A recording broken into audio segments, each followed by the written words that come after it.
from the iMarq as a product itself, right? It's a cloud mobile solution that sits in the middle, which connects your field workforce and your back office.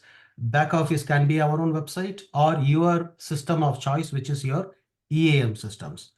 So what we do is we connect the operations that are done in the field and push it into your backend system, your system of choice.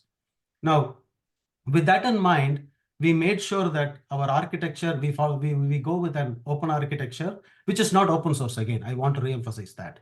It's not open source, but it's an open architecture, which is modular in nature, configurable in nature, which is easy to integrate to any backend system and also extend the product with additional modules and functionalities.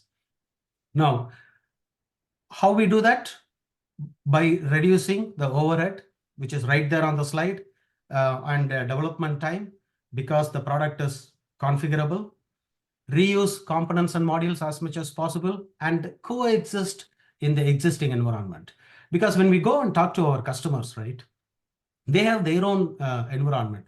They have invested millions of dollars in coming up with their EAM system. We don't want to rock that boat. We don't want to change their environment, but we go and extend their environment in such a way that we digitize all their field processes and then try to push in the data back into the EAM system. So having said that, overall, we would like to coexist in the existing environment. And also, end of the day, cost to customer is low. That's the key here.